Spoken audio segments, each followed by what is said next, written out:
Hello, it's September 2022 and we are looking at the test of disk D04, which is a full height 3.5 kilogram IBM type 0665 hard disk. It's got a nominal capacity of 44 megabytes. It's got 733 cylinders. It's got 07 usable sides on each track. We're going to run through a test of the disk so you're assured that it's working and can be used after you've bought it. Okay, here is the disk. We've booted the Cramenco system. I've spared you that process. We're going to do a disk. I'm going to click to get focus. And we're going to do a disk info of STD31, which is the device that represents the entire drive. And you'll see that we've got 7 heads, 733 cylinders. I've defined the way I formatted it, 21 alternate tracks starting at 700, 20 sectors per track, 512 bytes per sector.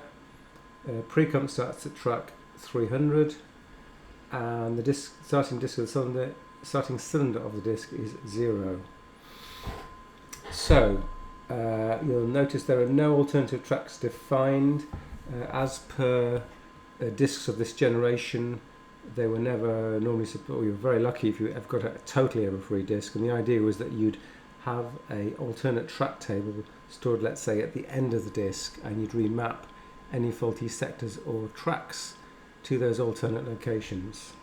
So that's the format of the disk. You'll notice that although it's 44 megabytes, because of the way that Cramenco formats it within the STDC controller, we've actually got a whopping 51 megabytes of space, which is a decent increase on the 44, which is the spec. What we're going to do now is going to do a read all command, which will read every byte from every track and see if it works. So read all minus all.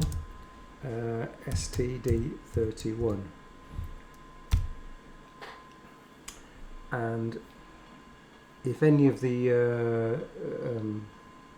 tracks and surfaces are in error, when you format the disk you would need to remap those in your operating system.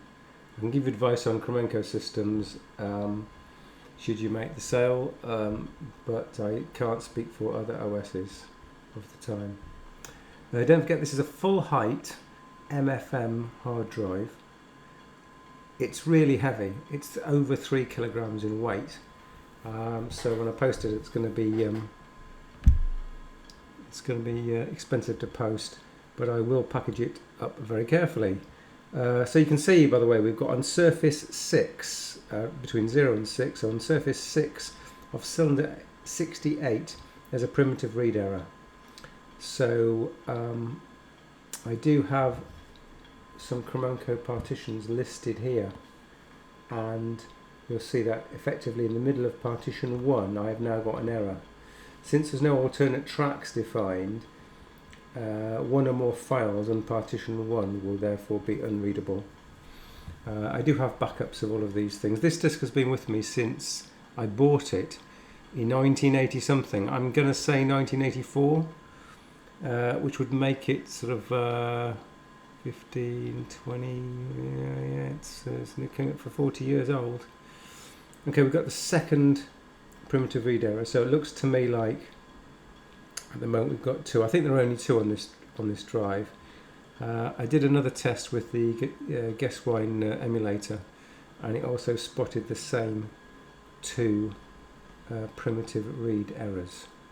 So out of the 733 cylinders, there are 2 surfaces only so far that have an error, which is pretty damn good for a 40-year-old drive, almost 40-year-old disk. Again, this has been in my possession since it new in the 80s. How about that? Well, it's very boring, but we're going to have to get to the end of 732 before I let you go. And if you're buying the drive, obviously you're going to be interested in this fact because it'll just prove to you that the drive is 100% okay.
Okay, it's all good. So there's only those two surfaces out of 733 times 7. Quite a lot of surfaces. Only 2 of those were in error. I think that's actually less than the printed errors on the disk label when it was manufactured. So yes, all is well with the drive. It sounds very smooth, just like it did almost 40 years ago when I started using it in the Kremenko system at the time. What I'm going to do now is shut down the operating system gracefully. This is the command.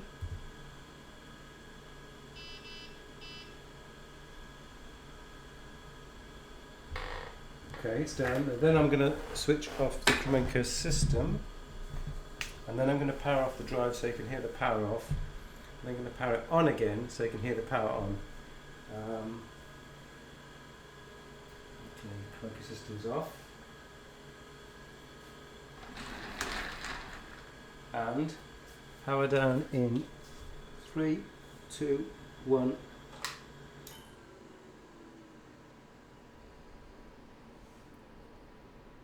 Okay, power on in 1, 2, 3.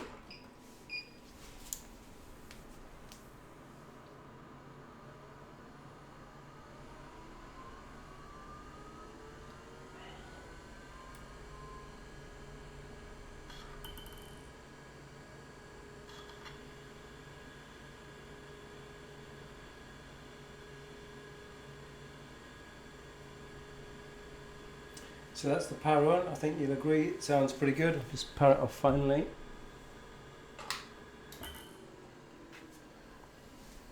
So all is well with the drive. I really recommend it.